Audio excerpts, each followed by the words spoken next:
క్రీస్తునందు సహోదరి సహోదరులారా, ప్రభువైన యేసు క్రీస్తు నామములో హృదయపూర్వక వందనాలండి. ముందుగా ఇంత మంచి సమయాన్ని ఇచ్చిన తండ్రి అయిన దేవునికి ప్రభువైన క్రీస్తు ద్వారా కృతజ్ఞతాస్తుతులు చెల్లిస్తున్నానండి. అందరూ బాగున్నారండి.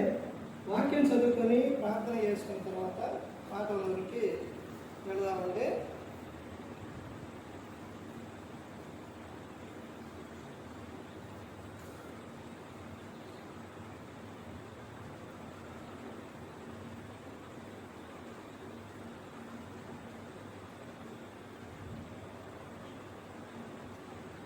లూకా గారు రాసిన సువార్త 10వ అధ్యాయం, లూకా గారు రాసిన సువార్త 10వ అధ్యాయం 38వ వచనం. అంతటా వారు ప్రయాణమైపోతుండగా ఆయన ఒక గ్రామంలో ప్రవేశించిన మార్తాను ఒక స్త్రీ ఆయనను తన ఇంట చేర్చుకుంది. ఆమెకు మరియాను సహోదరులను, ఈమె యేసు పాదముల యొద్ద కూర్చుండి ఆయన బోధ వినుచుండి ప్రార్థన చేసి. పరలోకమందున్న మా తండ్రి, పరిశుద్ధ ప్రేమ గల తండ్రి, గొప్ప తండ్రి, గొప్ప తండ్రి, అయ్యా మీ ప్రియ కుమారుడు యేసుక్రీస్తు ప్రభువారి ద్వారా కృతజ్ఞతాస్తుతులు చెల్లిస్తున్నాము నాయన. ఈ క్లాస్ అంతట్లో మీరే నడిపించిన నాయన. వాక్యం బోధించుండగా ఈ లోక సంబంధమైన జ్ఞానంతో కాకుండా మీ జ్ఞానంతో మాట్లాడే భాగ్యం దయచేస్తారని మా ప్రభు అయిన యేసుక్రీస్తు నామములో వేడుకుంటున్నాం తండ్రి, ఆమేన్. ప్రభు యేసుక్రీస్తు నామములో హృదయపూర్వక వందనాలండి. దేవుని కుమారుడు యేసుక్రీస్తు ప్రభువు ఈ లోకానికి వచ్చిన తర్వాత పరలోక రాజ్యం సమీపిస్తుంది కనుక మానవ మనసు పొందమని ప్రకటింప మొదలు అంశం. పాఠం పేరు ఏంటంటే దేవుని కృపతో నిండిన ఇల్లు. దేవుని కృపతో నిండిన ఇల్లు, నిండిన ఇల్లు.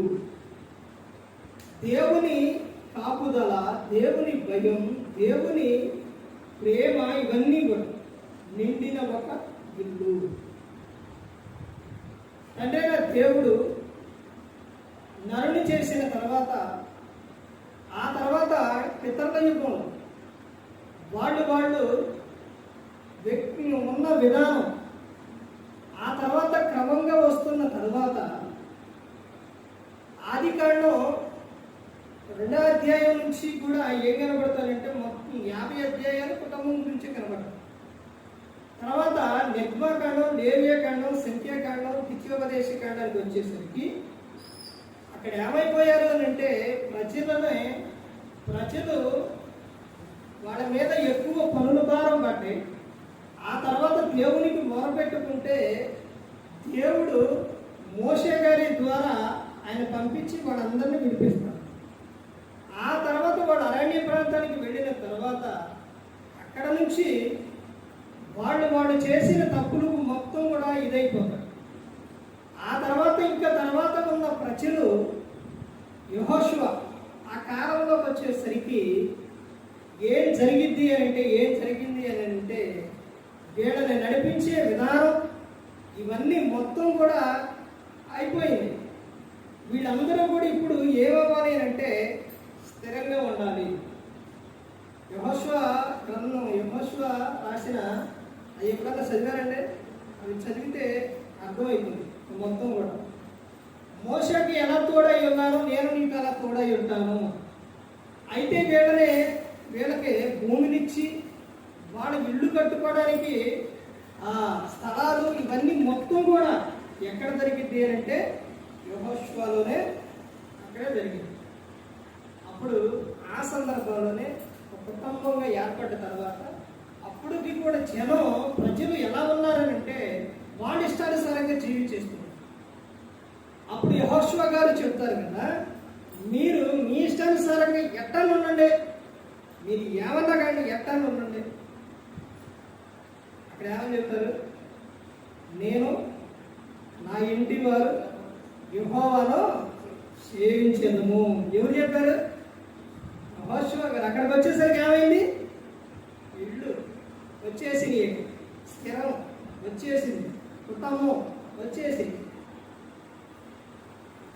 మీరు ఎలాగైనా ఉండండి, నేను నా ఇంటి వారు యెహోవాను సేవించెదము అని ఎవరు చెప్పారు? మరి ఇంతమంది వెనక జరిగిపోయిన అందరూ కూడా మరి చెప్పలేదండి. ఇతరుల యుగం కాడించి మోషే గారు వీళ్ళందరూ చెప్పలేకపోయారే, చెప్పలేదు. కానీ ఎవరు చెప్పగలిగారు? యెహోషువ గారు చెప్పగలిగారు. నేను నా ఇంటి వారు యెహోవాను సేవించను. అర్థం చెప్తున్న విషయం ఏంటో తెలుసండి, నీ మట్టుకు నువ్వు ఎలా ఉండాలి? జాగ్రత్తగా ఉండాలి. వాళ్ళు ప్రార్థనకు రావట్లేదండి, వచ్చిన తర్వాత అలా ఉంటున్నారండి. అవన్నీ దేవుడు వాళ్ళని వీళ్ళని అడగడండి. వాళ్ళ విషయాల్లో నిన్ను బట్టి, అంటే నిన్ను పిలిచి వాళ్ళనే అడగడండి. నీ మట్టుకు నువ్వు ఎలా ఉన్నావు, నీ క్రియలు ఎలా ఉన్నాయి. అదే చెప్తారు గ్రంథంలో. ఏమని చెప్తారో తెలుసండి, క్రీస్తు న్యాయపీఠం ఎదుట నిలబడ్డప్పుడు ఈ దేహముతో జరిగించిన ప్రతి ఒక్క విషయమై లెక్క చెప్పాలి. అవి మంచివైనా సరే, చెడ్డమైనా సరే. నువ్వు నుంచున్న తర్వాత ఆ పక్కవాళ్ళ విషయాన్ని బట్టి ఆ గురించి ఏమమ్మా, ఆ గురించి ఏడా చెప్పు అంటారు అనుకున్నారా? కాదు, నీ మట్టుకు నువ్వు జాగ్రత్త కలిగి అన్ని విషయం. ఇల్లు, గృహం ఇక్కడికి వచ్చేసరికి ప్రతి ఒక్కరి కుటుంబంలో కూడా ఏం కనపడాలి, ఎందుకు అని ఇక్కడ మనకు కనపడుతుందనంటే చూశారంటే, నేను నా ఇంటి వారు యెహోవాను సేవించెదను. ఇక్కడ సందర్భాల్లో ఇప్పుడు చదవబడిన వచనాల్లో ఎవరు కనపడుతున్నారు? మార్తా, మరియా వాళ్ళు కనపడుతున్నారు. అక్కడికి యేసుక్రీస్తు ప్రభువారు వచ్చారు. వచ్చిన తర్వాత ఆ మార్గాన్ని వెళుతుంటే పిలిచారు. ఆయన పిలిస్తే వస్తారు, పిలవకుండా రారు. అర్థమైందండి. ఇప్పుడు యేసుక్రీస్తు ప్రభువారు పరలోకం నుంచి ఇక్కడికి ఎందుకు రావాలి? ఈ లోకానికి. సమస్తం కూడా అక్కడ కుమారుడికి తెలియదా? సమస్తం తెలియదండి. చెప్పే పంపించారు తండ్రి అయిన దేవుడు, నువ్వు అక్కడికి వెళ్తే ఇలా జరిగింది, ఇలా జరిగింది. ఇప్పుడు దేవుడు అక్కడే ఉండి కుమారుని పంపించకుండా అందరూ కరుణారా మారిపోండి అని చెప్పవచ్చుగా. అలా చెప్పలా. ఏంటో తెలుసండి, ప్రతి ఒక్కరూ కూడా ఆయన యొద్దకు ఎలా రావాలి అని అంటే, ఆయన్ని ఎలా ఆహ్వానించాలని దేవుడు కోరుకున్నారంటే ప్రేమ చేత. ప్రకటన గ్రంథం అంటుంది, హృదయం అనే తలుపు యొద్ద నుండి ఆయన ఏం చేస్తున్నారు? పట్టుచున్నారు. నువ్వు ప్రేమతో తీస్తేనే వస్తారు. ఇక్కడ జరుగుతున్న సందర్భం అదే. ఆయన పిలిచినప్పుడు, ఆయన వచ్చినప్పుడు మరి ఆమె ఏం చేస్తుంది? ఆయన అలా కూర్చొని వాక్యం చెబుతుంటే ఆయన పాదాల యొక్క కూర్చొని ఏం చెప్తున్నావా? వాక్యం వింటుంది. వాక్యం వింటుంది. ఏమేమో వచ్చిన ఆయనకి పెట్టాలి అనే విషయం మీద ఉంది. అయితే పనులు ఎక్కువ పెట్టుకుంది. ఇప్పుడు మార్త పనులు ఎక్కువ పెట్టుకున్న వాళ్ళకి వచ్చింది. ఏమొచ్చింది? చికాకు వచ్చింది, కోపం వచ్చింది, అన్నీ వస్తాయి. మరి వాళ్ళు చేసే విషయాల్లో చేయగలుగుతుందో మరి ఏమైందో కానీ గబ్బకు వచ్చి ప్రభు అని అంటారు. ప్రభు, నీకు నా సహోదరు నాకు సహాయం చేయట్లేదు, నీకు కొంచెం కూడా ఏమనంటుంది? చింత లేదా అని అంటారు. అంటే అప్పుడు యేసుక్రీస్తు ప్రభువారు ఏమని చెప్తారు? ఆ వచనాలు అవి చదవండి అమ్మా. ఏమని చెప్తారు? మార్తా మార్తా, నువ్వు అనేకమైన పనులను గురించి విచారం కలిగి తొందరపడుచున్నావు, కానీ అవసరమైనది ఒక్కటే. మరియా ఉత్తమమైన దానిని ఏర్పరచుకుని అది ఆమె యొద్ద నుండి తీసివేయబడదని ఆమెతో చెప్పాను. చూసానండి, మరియా ఏమెందుకుంది? ఉత్తమమైన దాన్ని. ఈ కుటుంబంలో ఏముంటారు అంటే దేవుడు ఉంటారు. ఇప్పుడు దేవుని కృపతో నిండిన ఇల్లు గురించి చెప్తాను. 7 విషయాలు చెప్తాను. సమయం ఉంది కాబట్టి మీకు ఇవంతా కూడా ఎందుకు చెప్తున్నానంటే, ముందు స్టార్టింగ్ ఇవన్నీ కూడా అర్థం, తర్వాతే మన పాఠంలోకి వెళ్తే అర్థమైంది. ఇప్పుడు ప్రతి ఒక్క కుటుంబంలో కూడా ఉండాలి అని దేవుడు కోరుకున్నారని అంటే ఆయనే ఉండాలి. ఎవరు ఉండాలి? దేవుడు ఉండాలి. దేవుడు ఉండాలి అని అంటే ఏం చేయాలండి? వీళ్ళు ఏం చేశారండి? ఆ ఇల్లు మొత్తం కూడా, ఆ కుటుంబం మొత్తం కూడా దేనితో నిండి ఉంది? దేవుని కృపతో. అది ఎలా తెలుస్తుంది? ఎలా తెలుస్తుందండి? ఎలా తెలిసింది అని అంటే, వాళ్ళకి సహోదరుడు ఎవరు? లాజరు. ఆయన అక్కడ ఎప్పుడు కనపడలా. యేసుక్రీస్తు ప్రభువు వచ్చినప్పుడు కనపడ్డారా? కనపడలా. తర్వాత ఆయన చనిపోయిన తర్వాత యేసుక్రీస్తు ప్రభువు అక్కడికి వచ్చారు. వచ్చిన తర్వాత చనిపోయిన ఆ లాజరుని ఏం చేశారు? లేపారు. చూశారండి? అది ఆ విధంగా ఆ రోజున ఒక విషయం ఏంటంటే, శరీరపరంగా ఆ రోజున దేవుని యొక్క మహిమ కొరకు దేవుడు ఆ విధంగా చేసి లాజరు లేపారు. ఈ రోజున కూడా ప్రతి ఒక్కరిని కూడా ఆయన, అందుకనే ఛార్జింగ్ రేట్లు ఉండాలండి. కరెంట్ ఇదో తెలియదని చెప్పారు.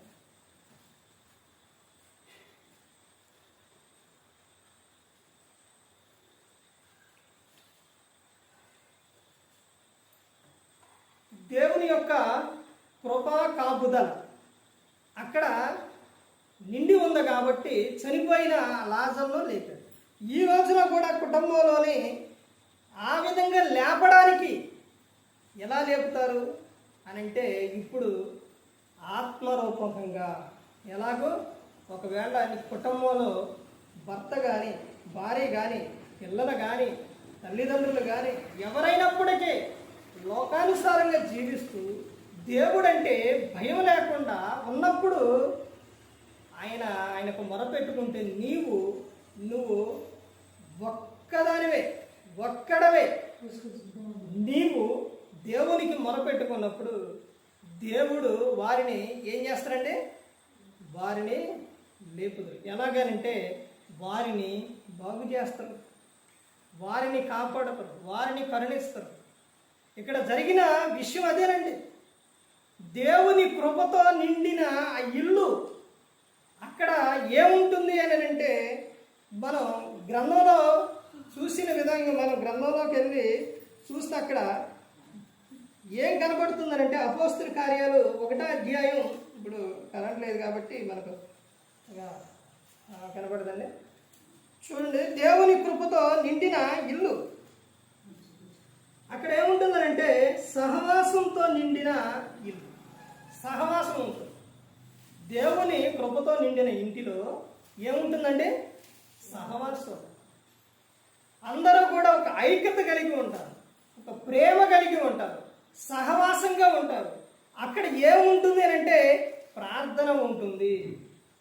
నిత్యం ఏముంటుందండి? ప్రార్థన ఉంటుంది. ప్రార్థన మానరండి. అసలు ఎటువంటి సందర్భాల్లో కూడా దేవునితో సహవాసం లేకుండా ఉండలేరు. అసలు దేవునితో మాట్లాడకుండా ఉండలేరు.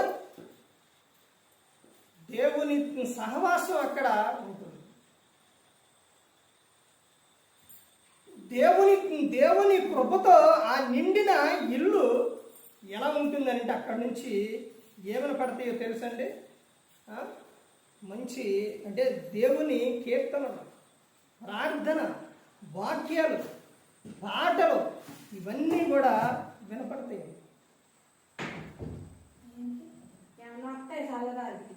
దేవుని కృపతో నిండిన ఇల్లు. తర్వాత అక్కడ చెబుతున్న ఇంకో విషయం ఏంటంటే, ఆ తర్వాత ఇంకా మనం ఇంకా చూస్తే సహవాసంతో కూడిన ఇల్లు. అపోస్తల కార్యాలు 1వ అధ్యాయం ఎన్నో వచనం అంటే 13వ వచనం చూడండి. 13వ వచనంలో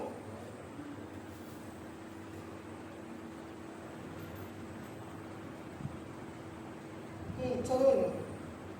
వారు పట్టణంలో ప్రవేశించి తాము బస చేయుచుండిన మేడగదిలోనికి ఎక్కిపోయి, వారెవరనగా పేతురు, యోహాను, యాకోబు, ఆంద్రియ, ఫిలిప్పు, తోమా, బర్తొలొమై, మత్తయి, అల్ఫై కుమారుడకు యాకోబు, చెలోతే అనబడిన సీమోను, యాకోబు కుమారుడకు యోధ అనువారు.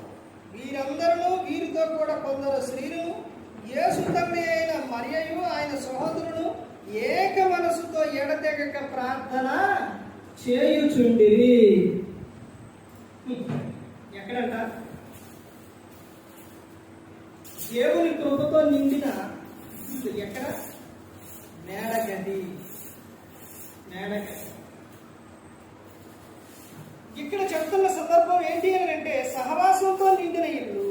తర్వాత రెండోది ఏంటి అని అంటే ప్రార్థనతో నిండిన ఇల్లు. ఒకటి వాళ్ళందరూ కూడా ఎలా కూడుకున్నారంటే సహవాసంగా కూడుకున్నారు. తర్వాత అక్కడ ఏం జరుగుతుంది? ప్రార్థన జరుగుతుంది. తర్వాత వాక్యంతో నిండిన ఇల్లు.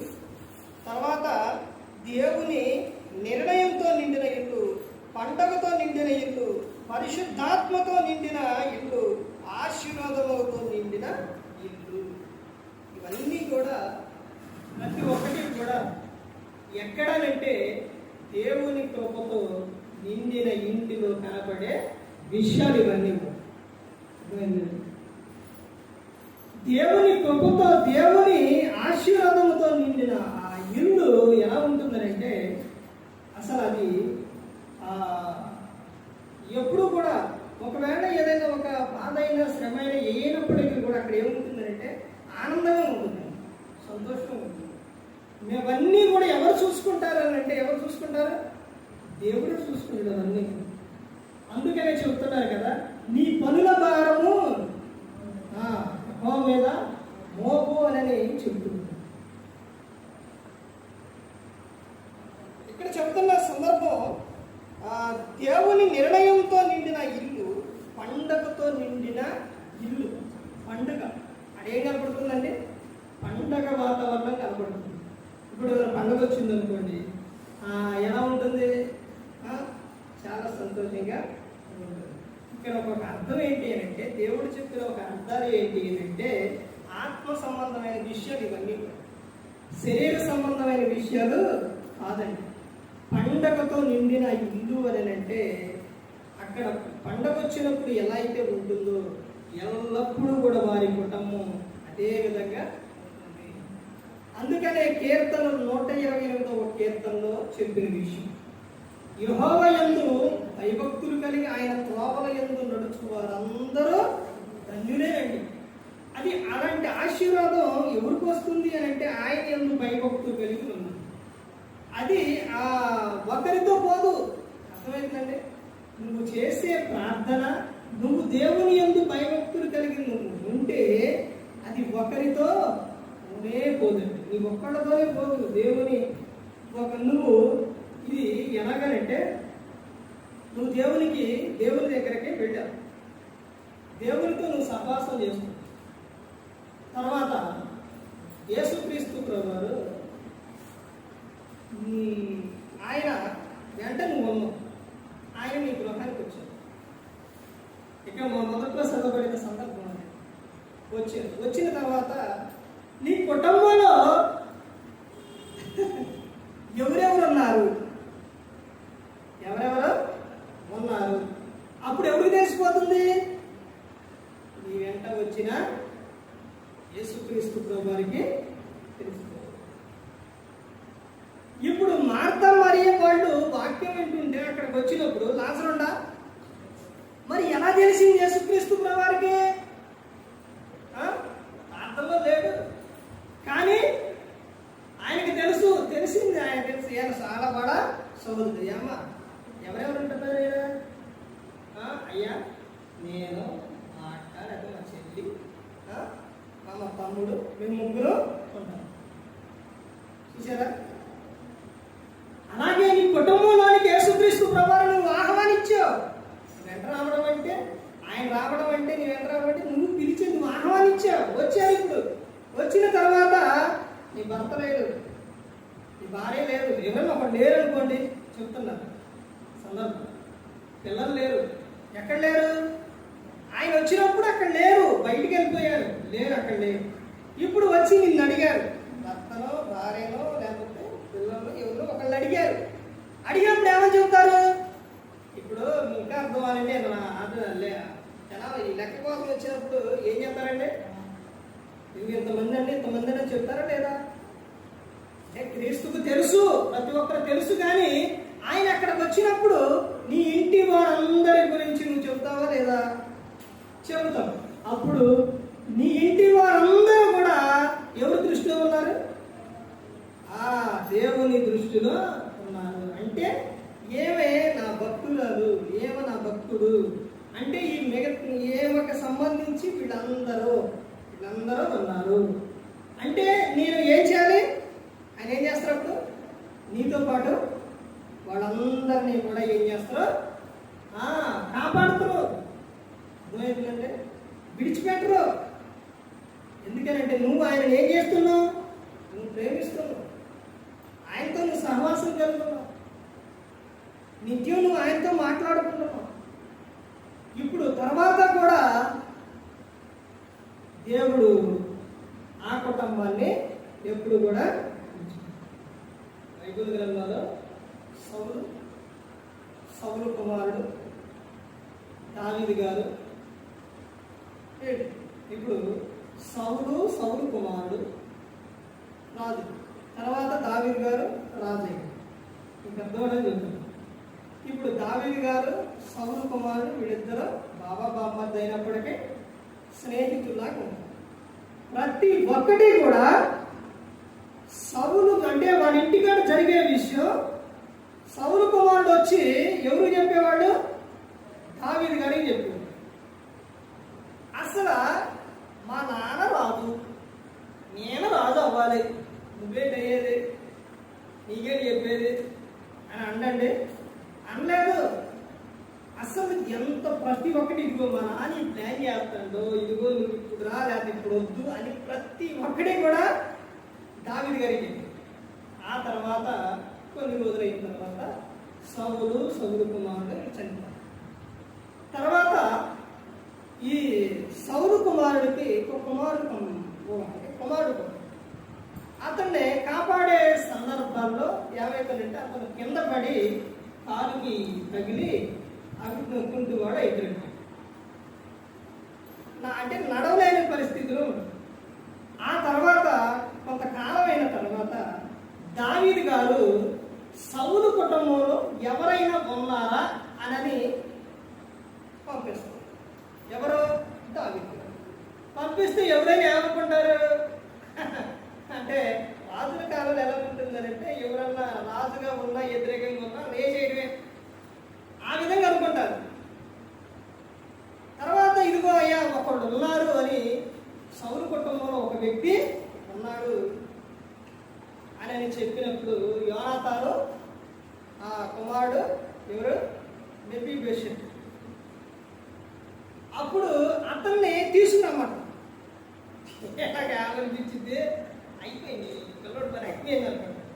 తీసుకెళ్ళిన తర్వాత అక్కడ దావీదు గారు కూర్చుంటే అతన్నే ఈ పక్కన కూర్చోబెట్టి రాజ్యంలో సగం నీకు అధికారం ఉంది, నీ ఇష్టం అని దావీదు గారు చెప్పారు. ఎందుకు ఇవ్వాలి? ఎందుకు రాజుతో పాటు సమానంగా ఎందుకు చూసిండు దావీదు గారు? ఎందుకో చెప్పండి. తన తండ్రి చేసిన సహాయం, మాట, మంచితనం, ప్రేమ అవన్నీ కూడా ఎవరి మీద ఎవరు ఆయన లేకపోయినా ఎవరి మీదకి వెళ్ళి తన కుమారుడు మీద. ఇంకో విషయం ఏంటంటే తల్లిదండ్రులు చేసే ఇక్కడ రెండు విషయాలు ఉన్నాయి. ఏంటి అంటే ఒకటే పాపం, రెండు దోషం. ఈ రెండు కూడా ఎవరి మీదకి వస్తాయి? ఎవరి మీదకి వస్తాయి అంటే పిల్లల మీదకే వస్తాయి. అందులో జ్యేష్ఠ కుమారుడు మీదకి స్పీడ్కి వస్తాయి, అంటే పెద్ద కుమారుడు మీదకి ఎక్కువ వస్తాయి. అందుకని వీళ్ళు ఎలా ఉండాలంటే జాగ్రత్త కలిగి ఉండాలి.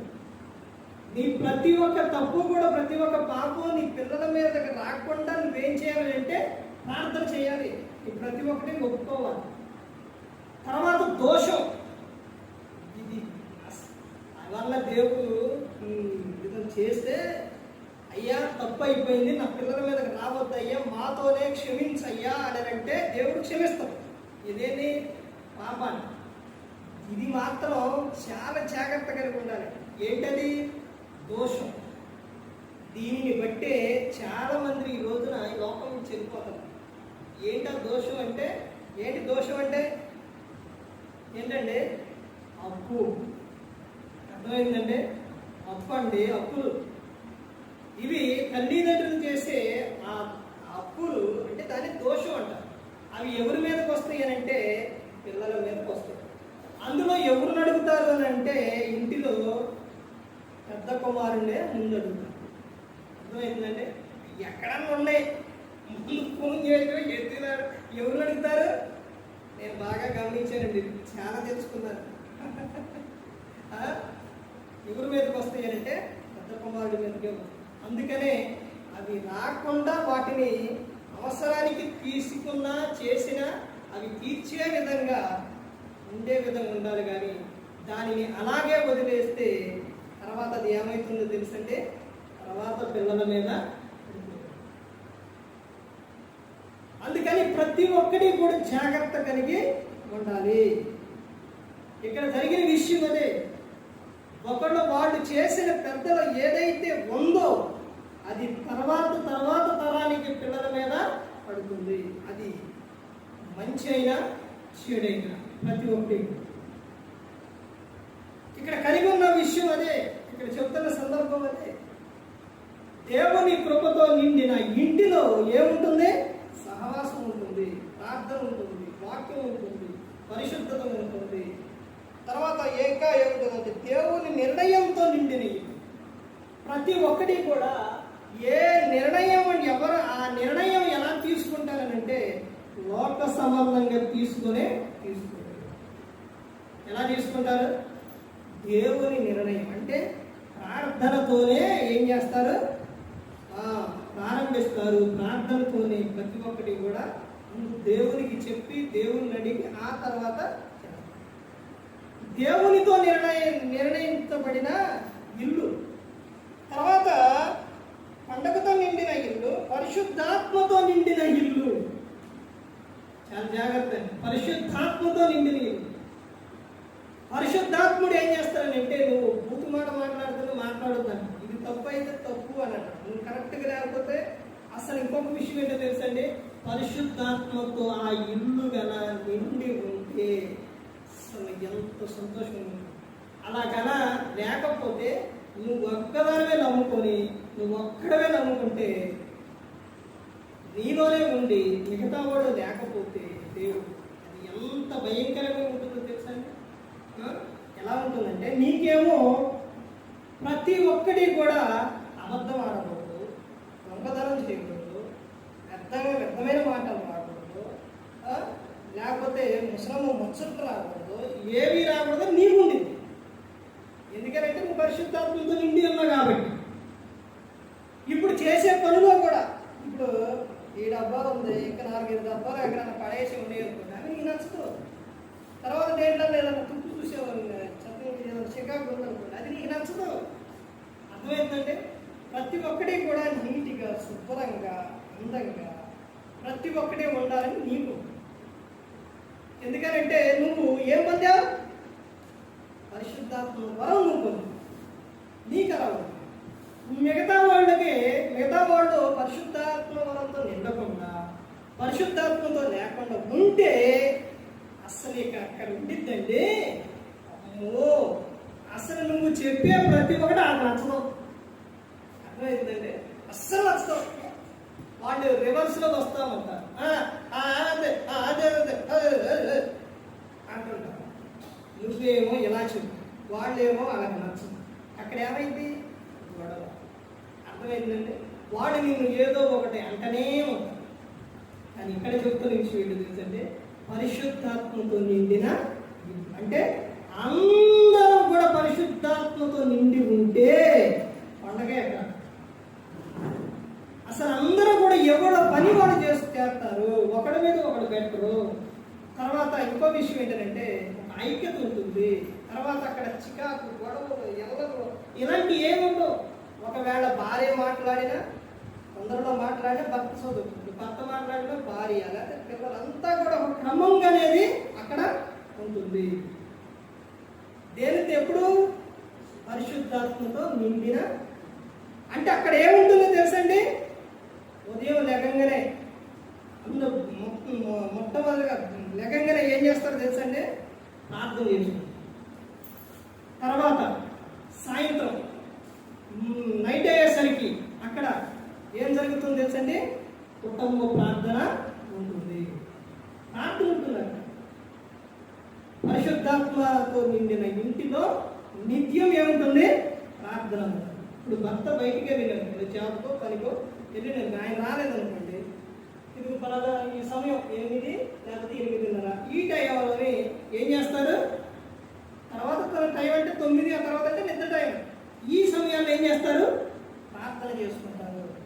భార్య, ఆ ఇంటి యజమానులు, తర్వాత ఎవరుంటారు? పిల్లలు. పాటలు పాడతారు, వాక్యం చదువుతారు, ప్రార్థన చేస్తారు. కుటుంబ ప్రార్థన. ఈ లోపు ఆయన వచ్చారనుకోండి, ఇంటి యజమానులు, ఆయన రెడీ అయ్యి ఆయన కూడా ప్రార్థన. అంతా ఎప్పుడు అంటే పరిశుద్ధాత్మతో నిండిన ఇంటిలో జరిగే అర్థమైనవి ఉండవు. సినిమా పాటలు, డ్యాన్సులు, లేకపోతే ఎలాంటి గట్ట ఉండవు. అర్థమవుతుందండి. అవి ఒకవేళ ఉన్నా అది నీకు ఎలా ఉంటుందంటే ఎందుకు ఒక సందర్భం చెప్పి నేను ముగిస్తాను. ఏంటి అంటే సందర్భం ఒక విషయం ఏంటంటే చాలా సంవత్సరాల క్రితం వైపు అంగన్వాడీకి పిలిచి వెళ్ళినప్పుడు మీటింగ్కి తీసుకెళ్ళినప్పుడు ఉదయం 10 గంటలకే 10:30కి మీటింగ్. ఆడికి వెళ్ళిన తర్వాత ఆమె మీటింగ్లో దింపేసి ఇది ఎస్ఎంబేడ అయినా తిరుగునే ఎస్ఎంబేడ నేను పెట్టి అప్పుడు సినిమా హాల్ తక్కువ చాలా ఉండే అక్కడే ఉండి దింపుకోకుండా అంటే వచ్చేయకుండా 11 గంటల ఆటకి సినిమాకే వెళ్ళేవాడు. మళ్ళీ అదే అయిన తర్వాత 2 గంటల ఆటకే మళ్ళీ వెళ్ళాడు. అలా సినిమాకి వెళ్ళిన తర్వాత సాయంత్రం అయ్యేది ఈ మీటింగ్ అయిపోయింది. ఆ తర్వాత వచ్చాడు. అలా జరుగుతున్న సందర్భాల్లో ఒకసారి ఏం జరిగిందంటే అలా వెళ్ళిన తర్వాత ఇలా చూసేటప్పుడు చేతికి రింగు, ఎంగేజ్మెంట్ రింగ్, ఆ రింగు ఇలా పెట్టుకొని చేతులు ఇలా పెట్టుకొని ఇలా చూస్తాను. అందులోని పాటలో గట్టా వ్యర్థమైన ఎన్ని వచ్చినప్పుడు ఇట్లా పెట్టుకొని ఇటు కూర్చున్నప్పుడు సడన్గా చెయ్యి అన్నప్పుడు రింగు కనబడి ఆ రింగు మీద ఏం గుర్తుందంటే సిలువ గుర్తుంది. నన్ను మార్చింది ఏంటో తెలుసంటే సిలువ అన్నప్పుడు వెంటనే నేను ఏం చేశానంటే ఇలా పట్టుకున్నాను. ఇలా పట్టుకొని భయం ఇలా పట్టుకొని దేవుణ్ణి నేను యాడికి తీసుకొచ్చా, సినిమా హాల్లో తీసుకొచ్చానని భయం వేసి కనపడలేకుండా ఇలా పట్టుకున్నా. ఆ తర్వాత బయటకు వచ్చిన తర్వాత ఆ డ్రింక్ గట్ట తాగేటప్పుడు బండి మీద సిలువ, బండ్లు అన్నట్టు పెడితే అటు వెళ్ళి చూసేసరికి బండి మీద సిలువ కనపడదు. బండి కూడా అంటే దేవుణ్ణి యాడికి తీసుకొచ్చింది నేను సినిమాకే తీసుకొచ్చా అని మనసులో బాగా బాధ కలిగింది. ఒకసారి ఒక పెద్ద హీరో సినిమాకే టికెట్ కోసం వెళ్ళాను. సామాన్యంగా అసలు నేను వెళ్ళను, స్త్రీలకు కానీ లేకపోతే ఒకరికి ఆడకెత్తా టికెట్ తెమ్మని. సరే ఎవరు లేరు కదా అని నేనేం చేసి వెళ్ళి చేయి దాంట్లో పెట్టాను, ముందు నుంచున్నాను. ఆ బెల్లు కొట్టే టయానికి ఇటు నుంచి వచ్చారు జనం విపరీతంగా వచ్చారు. ఇక అందులో నుంచి అసలు నేను బయటికి పోవడానికి లేదు, గాలి ఆడట్లేదు, నా చెయ్యి రావట్లేదు. చూడండి ఇక దేవుని ఆయన పరిశుద్ధాత్ముడు దేవుని మార్పు ఎలా వచ్చింది, ఎలా మార్చారు అని అంటే ఈ విధంగా అక్కడి నుంచి ఏడు నుంచి నేను బయట పెడతానా అనుకున్నాను. తర్వాత తీసుకొని నెట్టుకొని బయటకు వచ్చిన తర్వాత అప్పుడు అనిపించిందండి, ఇప్పుడు ఇక్కడ ఏదైనా జరిగితే నేను సినిమా టికెట్ తీసుకొని వచ్చి సినిమా చూసి ఆయనకి నా గురించి తెలుసా, ఇప్పుడు చెయ్యి ఇరిగినా కాలు ఇరిగినా లేకపోతే మనిషే పోయినా లేకపోతే అప్పుడు అయ్యో మా ఫ్యాన్స్ నా కోసం ఇంత కష్టపడ్డాడో నా సినిమా కోసం అని వచ్చి ఆయన నీకు ఏం చేస్తారా, లేకపోతే కాలు చెయ్యి హాస్పిటల్ తీసుకెళ్ళాడు కదా. నన్ను ప్రేమించి నా కోసం ప్రాణం పెట్టిన ఆయన అప్పుడు ప్రాంతానికి వెళ్తూనే ఉండడు. ఆయన ఉండగదా నేను ఎందుకు ఇలా చేయడం, ఎందుకు చూడటం అనుకుని అప్పుడు అసహించడం.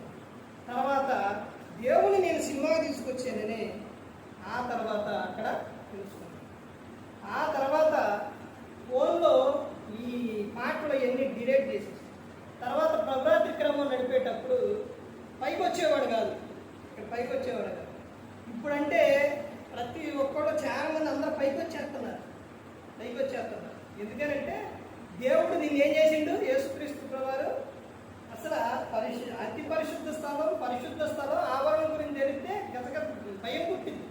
అర్థమైందంటే ఈ రోజున ప్రతి ఒక్కరు కూడా దీని మీదకి వచ్చేస్తున్నారు. అంటే యేసుక్రీస్తు ప్రభువారు శిలువలో మొత్తాన్ని ఏం చేసిండు, సమానం చేసిండు. కాబట్టి అందరూ ఎక్కొచ్చు అని అందరూ ఎక్కేస్తారు.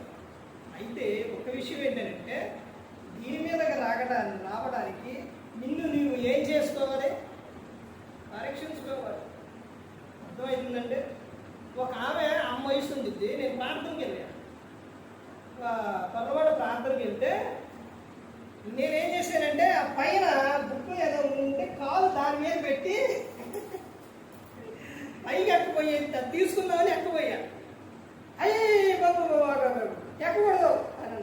ఎందుకన్నా నువ్వు ఎవరు ఎవరొస్తుడు, నువ్వు దాని మీదకే ఎక్కకూడదు. ఎవరున్నా దాని మీద అయ్యగారు ఉన్నారు. నాకు అప్పుడు అర్థం నా తర్వాత ఆలోచించాను. చాలా మందిని అడిగాను. అప్పుడు వాడు చెప్పిన సందర్భం, దేవుడు చెప్పిన సందర్భం, నిన్ను నువ్వు ఏం చేయాలి, పరీక్షించు. నాలో అందరితో కూడిన ఆటపాటలు ఉన్నాయని నేను ఆయన వాక్యం చదవడానికి వస్తే వాక్యం చదవడానికి పైకి రాలా, ఎక్కడే కూర్చొని వాక్యం చదివాడు. చదివాడు. ఆ తర్వాత ప్రభురాత్రి క్రమం నడిపిస్తూ ఉంటే ఆయన ఏం చేశాడంటే రాండి అశోక్ పైకి రండి. ఎప్పుడైతే దాని మీద అలా కాలు పెట్టానో ప్రభురాత్రి క్రమం నడిపేటప్పుడు తల ఇద్దే ఇలా ఉంచుకొని ఇక పైకి ఎత్తలేదండి. పైకి ఎత్తకుండా దేవుడు కళ్ళెంపటి నీళ్ళు కారిపోతాను. ఇక ఇలా అనుకుంటా ఇక మనసులో దుఃఖం, బాధ. దేవుడు నాకు ఇంత అవకాశం, మంచి అవకాశం ఇచ్చింది, నాలో ఇయ్యనేది ఉండకూడదని మొత్తం కూడా వదిలేసాను. ఎలా ఉండేది తెలుసండి నా జీవితం, ఎంత ఆనందంగా ఉండేది తెలుసండి. ఇది ఏ నుంచి ఇంత ఆ బోర్డు కాడ నుంచి వేసుకొని పొట్టు సినిమా సీడీలు కొట్టి ఇంటికాడ ఇలా గదిగి ఇలా కర్రలు కట్టి సీడీలన్నీ దాంట్లో పేర్చాడు. క్యాసెట్లు, సీడీలు అన్నీ. సినిమా ఏదన్నా సినిమా చూడాలి అంటే మా ఇంటికాడే. అర్థమైందండి. టీవీ తెచ్చి అప్పుడు ఆ రోజున ఉండే కాదుగా, నేనే సీడీలు డివిడీలు అన్నీ మొత్తం తీసుకొచ్చేసాడు. ఆ తర్వాత ఎక్కడైనా కొత్త సినిమా రిలీజ్ అయిందంటే ఎవరికి తెలుసు అంటే నాకే తెలుసు, నా దగ్గరకే వచ్చాడు. ఆ విధంగా అలా సాగిన జీవితం దేవుడు యేసుక్రీస్తు ప్రభువారు ఆయన ఏం చేశారు, మార్చారు. ఆ తర్వాత వాటన్నిటినీ కూడా ఏం చేశారో తెలుసండి, తగలబెట్టేశారు. ఆ తర్వాత కొన్ని రోజులకి ఆ తర్వాత ఆపరేషన్ అయింది. ఎప్పుడో చేశారో తెలుసండి. ఒక ఆమె చెప్పింది, నాకు తెలియదు, మిగులుతున్నాను. ఆపరేషన్ అయిందంటే ఎప్పుడైందనంటే శుక్రవారం రాత్రి తెల్లవారుజామున ఆపరేషన్ చేశారు. 24 గంటల ఆపరేషన్ నాకు ఇక్కడ చేశారు. ఆ చేసిన తర్వాత ఇక ఆ తర్వాత వచ్చిన తర్వాత నా మార్పు అనేది ఇవన్నీ కూడా రావడం. ఆ తర్వాత దేవుడు ఆయన దేవుని పనిలో ఆయన తర్వాత సంఘ పెద్దారంటే ఒక్క రోజేనండి, మామూలుగా ఇది లేదండి. చర్చిలో బయటికి తీసుకెళ్లే పని లేదు, అంత ఇదిగా. తర్వాత చర్చిలో పనులు క్రమం, సేవకుడు వచ్చేసరికి ఆయనే సేవకుడు. అక్కడ ఆయన వచ్చేసరికి మొత్తం కూడా మొన్న ఆదివారం చెప్పాను కదా, అవన్నీ రెడీ చేసి మొత్తం రెడీగా ఉండే ప్రతి ఒక్కరి. ఆ విధంగా తర్వాత దేవుడు సేవతో విధంగా పిలిచారు ప్రతి ఒక్కటి కూడా. ఇక యేసుక్రీస్తు ప్రభువుని ఒక సిస్టర్ చెప్పారు, అయ్యా అన్నయ్య యేసుక్రీస్తు ప్రభువారిని ఎక్కడైతే పొడిచారో అక్కడే మీకు ఆపరేషన్ చేశారు. ఏ సమయానికైతే ఆయన శుక్రవారం నాడు మరణించారో ఆ సమయానికే మీకు అక్కడే ఆపరేషన్ చేశారు అని చెప్పారు. ఇదంతా ఎందుకు చెబుతున్నానంటే ప్రతి ఒక్కటి కూడా దేవుడు ఒక వ్యక్తిని ఎలా మారుస్తారు అంటే ఆయన ఏం చేస్తారో పిలుచుకుంటారు. ఇది ఎలాగనంటే మా మామగారు ప్రార్థన చేసేవాడు. ఆ దగ్గరకు 7వ తరగతి పాస్ అవ్వడం, అది పాస్ అయితే 8వ తరగతి. అప్పుడు ప్రార్థన చేయించుకోవడానికి వచ్చేవాడు. ఇలా పెట్టుకొని దేహం ఇలా పెట్టుకొని వాక్యం చదివేది, ప్రకటన గ్రంథం గురించి చెప్పేది. అవన్నీ కూడా మామగారు ఆమె యొక్క ప్రార్థన ఈ రోజున వ్యర్థమయ్యే పారేదండి. ఇలా ప్రతి ఒక్కటి కూడా ఏ ఒక్కటి కూడా దేవుని నిమిత్తం చేసే ప్రతి ఒక్కటి కూడా వ్యర్థమయ్యే పోదండి. కానీ ప్రతి ఒక్కరు కూడా గమనించు, దేవుని కృపతో నిండిన ఇంటిలో ఏముంటుంది? సహవాసం ఉంటుంది, ప్రార్థన ఉంటుంది, వాక్యం ఉంటుంది, దేవుని నిర్ణయం ఉంటుంది, పండుగ ఉంటుంది. అక్కడ పరిశుద్ధాత్మతో నిండిన విధానం ఉంటుంది. ఆ తర్వాత ఆశీర్వాదములతో నిండిన విధానం నిండి ఉంటుంది. ఆ ఇంటిలో ఆశీర్వాదం అనేది వారు ఫలించే విధంగా ఉంటారు, ఒకరికి ఇచ్చే విధంగా ఉంటారు. ఇవన్నీ కూడా ఆ కుటుంబంలో ప్రతి ఒక్కరు గమనించుకోవాలి. ఏ ఒక్కరు కూడా నశించే నరకానికి వెళ్ళిపోకూడదు. యేసుక్రీస్తు ప్రభువు ఈ లోకానికి వచ్చి మనందరి కోసం శివుడు తన ప్రాణాన్ని పెట్టింది. మరి ఈ విధంగా నిలబెట్టి మాట్లాడించిన తండ్రి దేవునికి కృతజ్ఞతాస్తుతులు చెల్లిస్తూ ఇంతవరకు శ్రద్ధగా మీకు ప్రభు హృదయపూర్వకంగా చెల్లిస్తూ మాట్లాడుతున్నాను. అందరికీ